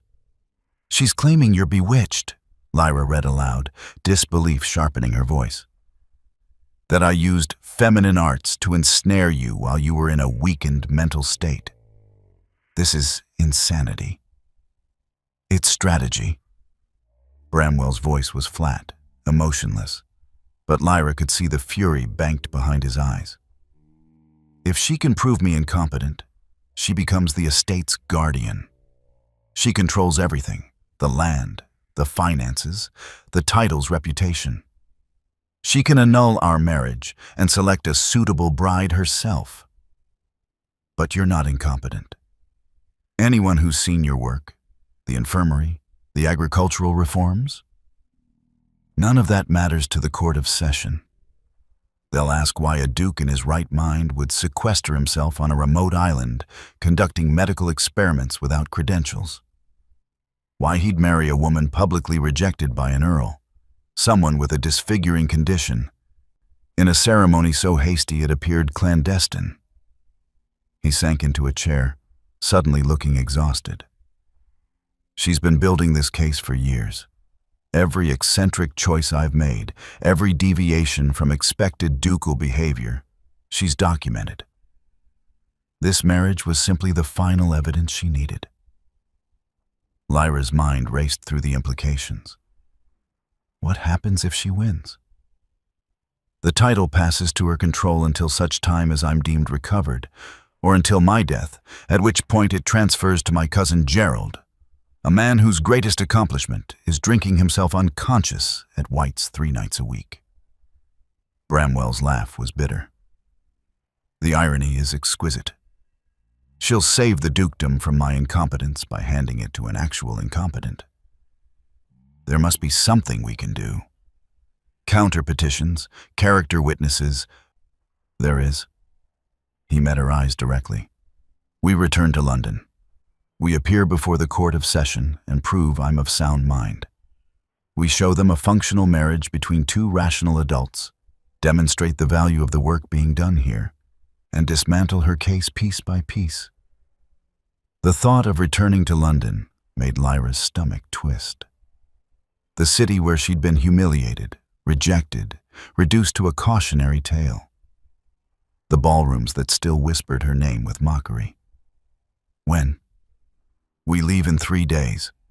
The hearing is scheduled for a fortnight from now." He stood and began pacing, the controlled movement of a caged predator. "My mother is brilliant in her cruelty. She's timed this perfectly, early enough in our marriage that we can't claim years of proven stability, late enough that we can't argue it's too new to judge. What do we need to do?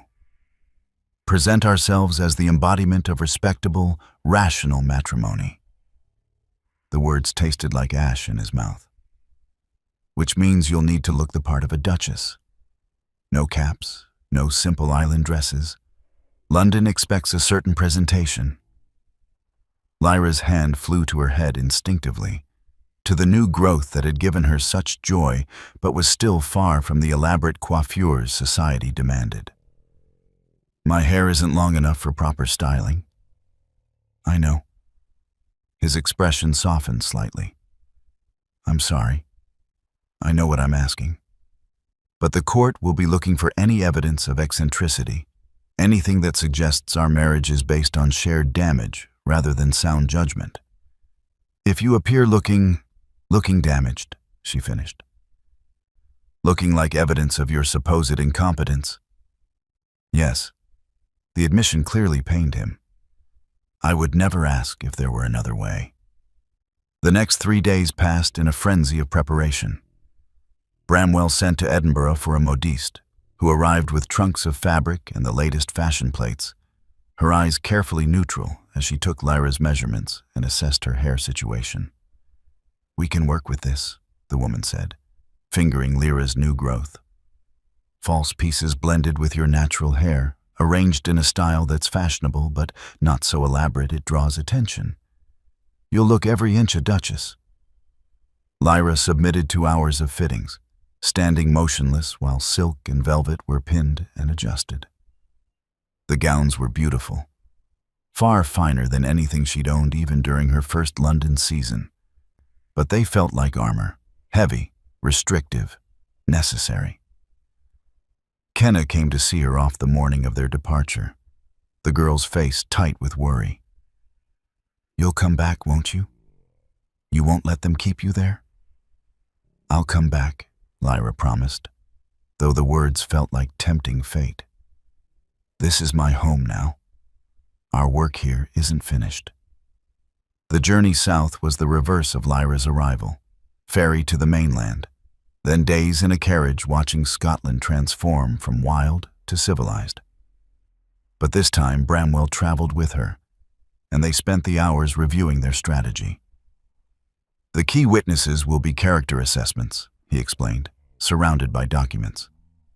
"My mother will bring physicians who examined me after the accident, society figures who can attest to my erratic withdrawal from normal social engagement.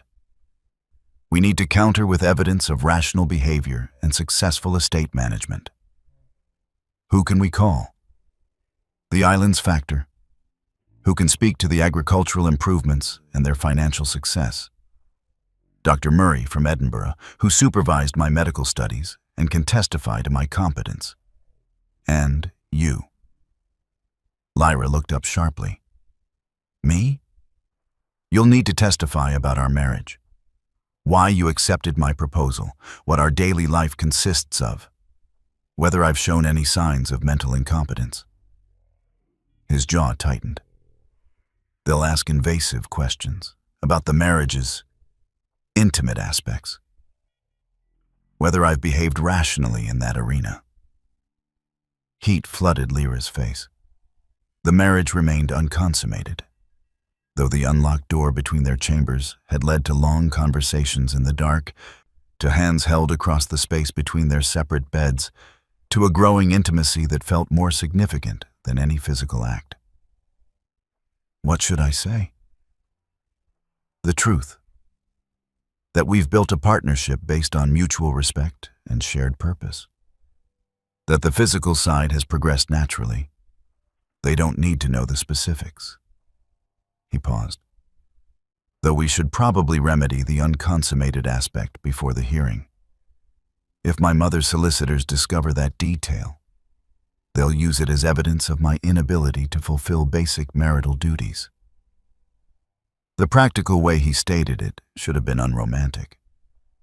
But Lyra found herself considering the idea with surprising calm. Not because a court demanded it, but because the thought of that final barrier between them falling no longer frightened her. "All right," she said simply. Something flashed in his eyes, surprise, perhaps, or desire carefully controlled. "We don't have to. I know. But I want to. Not just for the case, but because—" She struggled to articulate the shift that had occurred. "Because you've become my husband in every way that matters. This is just the final acknowledgement." London appeared through the carriage window like a judgment.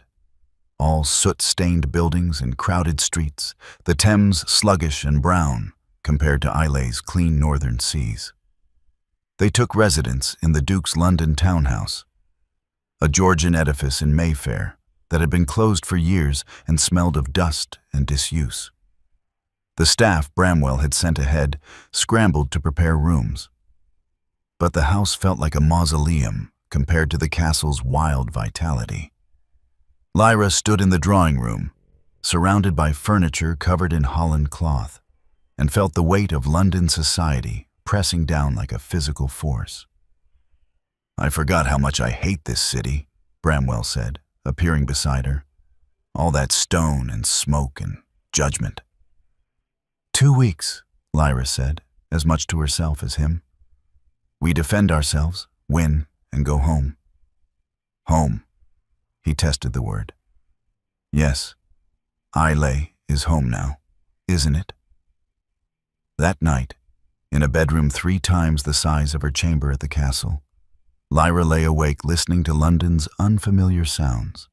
Carriages in the street, vendors calling, the general low roar of a city that never quite slept. Through the connecting door, left unlocked at Bramwell's London house as it was at Islay, she could hear him moving restlessly. "Can't sleep either?" she called softly. "No." A pause. "May I come in?" Her heart hammered. "Yes." He entered in his shirt sleeves, looking oddly vulnerable without his usual formal attire. "I keep thinking about the hearing. Every argument my mother might make, every piece of evidence she'll twist." "Come here," Lyra said, surprising herself with her boldness. She moved over in the large bed, making room. Bramwell hesitated only a moment before joining her, lying atop the covers with careful distance between them. But Lyra closed that distance, resting her head against his shoulder, feeling the tension in his frame. "We'll face them together," she said. "Whatever they throw at us. We'll prove that choosing each other was the sanest decision either of us has ever made." His arm came around her, drawing her closer. "I don't deserve you. Good thing I didn't marry you for what you deserve then. I married you for who you are, scars, eccentricity, and all." They fell asleep like that, still clothed, still technically proper, but tangled together in a way that felt more intimate than any physical consummation could have been. Tomorrow they would face the court of session and the dowager's assembled case. But tonight, they were simply two people who had found each other in their brokenness and built something whole. The court of session hearing had lasted 3 brutal days. The dowager's solicitors had paraded witness after witness. Physicians who spoke of Bramwell's obsessive tendencies, society matrons who testified to his unnatural withdrawal, even a former servant who claimed the Duke conducted unholy experiments in the castle's east wing. But Bramwell's defense had been methodical and devastating. Dr. Murray presented Bramwell's medical research, which had been published anonymously in respected journals and praised by Edinburgh's leading physicians. The island's factor brought ledgers showing the estate's profits had tripled under Bramwell's management. And Lyra herself had taken the stand, speaking with calm precision about their partnership, their work, the rationality of choosing a spouse based on intellectual compatibility rather than social performance. The dowager's case had crumbled under the weight of evidence, and the court had ruled decisively. The Duke of Islay was of sound mind, his marriage valid, his choices his own to make. But victory in court wasn't enough.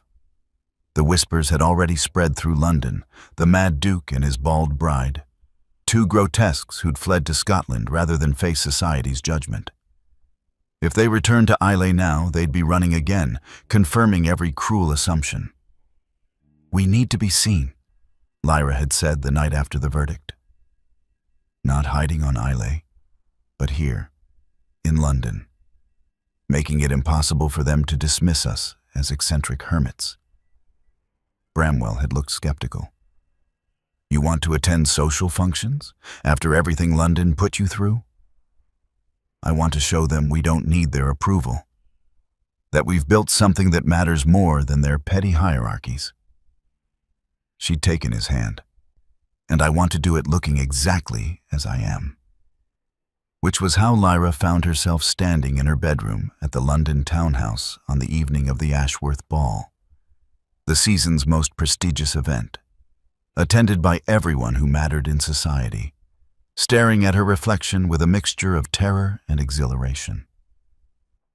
The modiste had argued against it. The hairdresser had outright refused, forcing Lyra to take the scissors herself. But the result was undeniable. Her new growth, now several inches long and darkly curling, had been cut into a short, close style that followed the shape of her skull. No false pieces, no elaborate arrangements, no concealment. It was shocking, unfeminine by every standard London held. The kind of style that would have courtesans and actresses talked about in scandalized whispers. And Lyra loved it. "You look like a Roman statue," Bramwell said from the doorway. He'd been dressing in his own chamber and now stood in full evening dress, devastatingly handsome despite, or perhaps because of, the scars she knew lay beneath the fine wool. Powerful, classical, nothing like the insipid curls currently fashionable. "I look like a scandal," Lyra said, but she was smiling. "Good. Let's give them something to actually scandalize about, rather than the fiction my mother invented." The carriage ride to Ashworth House felt like traveling to an execution. Lyra's hands trembled as she adjusted her gloves, midnight blue silk to match her gown, which the modiste had designed in the latest Parisian style with clean lines that complemented rather than competed with her dramatic hair. "We can leave at any time," Bramwell reminded her. "Say the word, and we'll walk out." "No running," Lyra said firmly. "Not this time." The ballroom was already crowded when they arrived, the cream of London society swirling in their elaborate gowns and evening dress. Conversation faltered as the major domo announced them. His Grace the Duke of Islay and Her Grace the Duchess of Islay. The silence that fell was absolute. 200 faces turned as one, and Lyra felt the weight of their collective shock like a physical blow. She'd prepared for whispers, for mockery, for the cutting remarks that London society wielded like weapons. What she hadn't prepared for was the visible confusion on their faces, the inability to categorize what they were seeing. Lady Cartwright recovered first, her fan snapping open with sharp precision. Good heavens, the Duchess has cropped her hair, like a French revolutionary. Not revolutionary, corrected the Countess of Pemberton, a woman known for her cutting-edge fashion sense. Avant-garde. I saw something similar in Paris last season, though no one in England has dared attempt it. Lyra and Bramwell descended the stairs into the ballroom, and the crowd parted before them. But this time the space wasn't created by revulsion. It was the automatic deference given to those who commanded attention through sheer audacity. Miss Honoria Blackwood, who'd been so vicious at the original ball, stood near the refreshment table looking like she'd swallowed something sour. Beside her, Lord Pembroke had gone pale, his eyes fixed on Lyra with an expression that might have been regret. Your Grace, Lady Ashworth herself approached, the hostess's diplomatic smile firmly in place. How delightful to see you.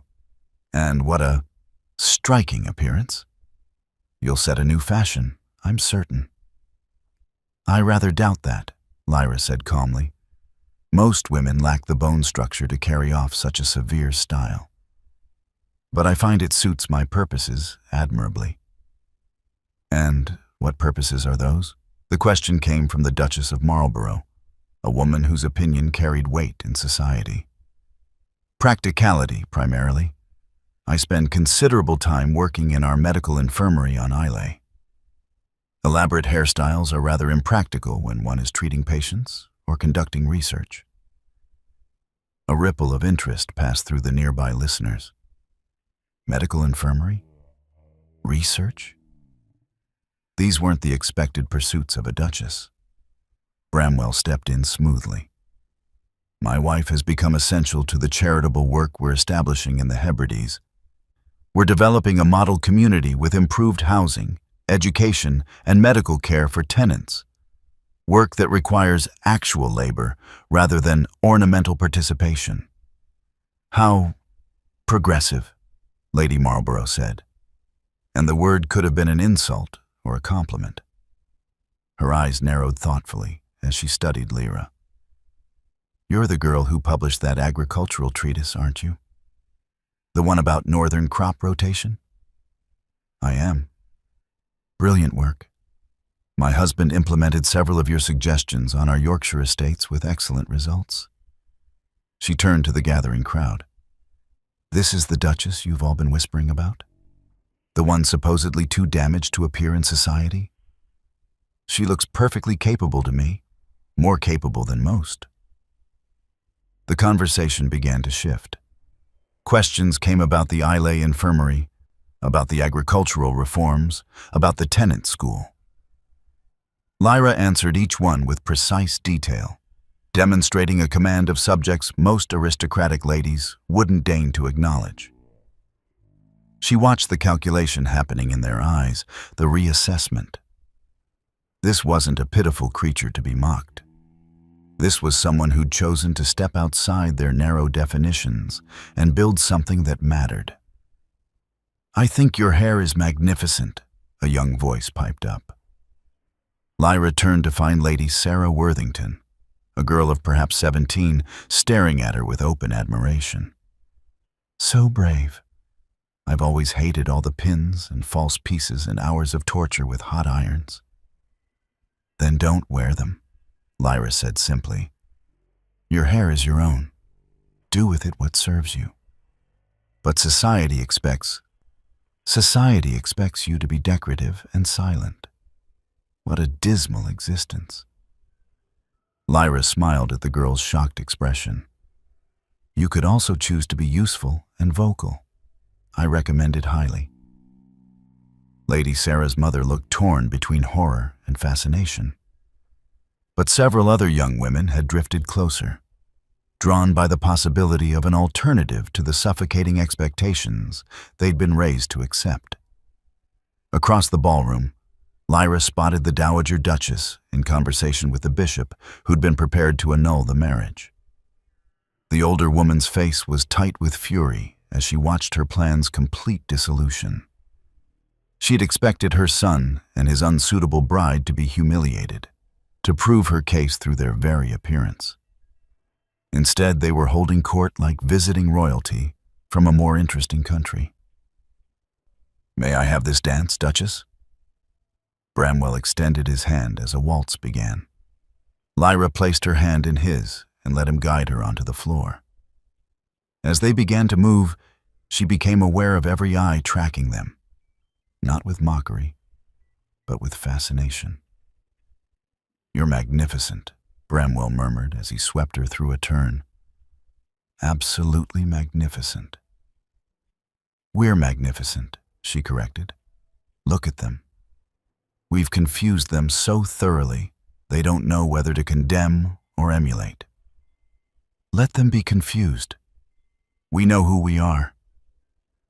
As the dance continued, other couples joined them on the floor, but Lyra barely noticed. She was aware only of Bramwell's solid presence, of the strange new power of not caring what these people thought, of the liberation that came from being so wholly herself that there was nothing left to hide. When the waltz ended, Lord Pembroke was waiting at the edge of the floor. He bowed stiffly. "Your Grace, I wonder if I might have a word." "You may speak here," Lyra said, not bothering to move away from Bramwell's side. Pembroke's jaw tightened. "I wanted to. That is, I behaved poorly at our last meeting. I should have been more understanding about your condition." "My condition?" Lyra's voice went dangerously soft. "You mean my hair loss following a near-fatal fever? The temporary affliction that has since resolved itself?" "Yes, precisely. If I had known it was temporary." "You would still have been a coward who valued appearance over character," Bramwell cut in coldly. "My wife doesn't require your belated understanding, Pembroke. She requires nothing from you at all." They turned away in perfect synchronization, leaving the Earl standing alone on the dance floor. The rest of the evening passed in a blur of conversation and careful observation. Lyra could see the shift happening in real time, the tone's opinion leaders moving from shock to curiosity to tentative approval. By the time they departed near midnight, 3 young ladies had asked their modistes about Grecian crops, and 5 society matrons had requested information about the Islay Infirmary project. In the carriage home, Lyra finally allowed herself to collapse against the seat, exhaustion crashing over her like a wave. "We did it," she said wonderingly. "They didn't destroy us." "No. You destroyed their ability to categorize you." Bramwell took her hand, threading his fingers through hers. "You walked into that ballroom looking like nothing they'd ever seen, speaking about subjects they assumed were beyond you, and forced them to reevaluate every assumption they'd made." "We did it together." "Yes," he agreed. "Together." As London rolled past the carriage windows, Lyra realized she felt no triumph over the people who'd once rejected her. What she felt was simpler: freedom. She'd faced the worst they could offer and emerged not just intact, but transformed. She'd proven, to herself most of all, that her worth had never depended on their approval. Tomorrow they would return to Islay, to the infirmary and the agricultural projects and the real work that mattered. But tonight, they'd reclaimed something important: the right to exist in the world exactly as they were, unapologetic and unashamed. The outcasts had become impossible to dismiss. And that, Lyra thought, as Bramwell's thumb traced circles on her palm, was the sweetest victory of all. my beautiful family, if you watched Lyra go from public humiliation to walking into that ballroom with a pixie cut and absolute confidence. Please share this with someone who needs to hear it. You know someone, a friend struggling with how they look, a family member who's been rejected, someone who feels damaged, who needs this story. The share button exists for a reason. Use it to let them know that they matter, that their outward looks do not define them. And if you've watched all the way to the end, please like and subscribe to show me that these stories matter to you. Subscribe so I can keep creating stories like this. At the end of this video, you'll see a suggestion for another powerful story from our channel. Click it and let yourself be surprised by even more unforgettable emotions with love. The Victorian Royal Stories team.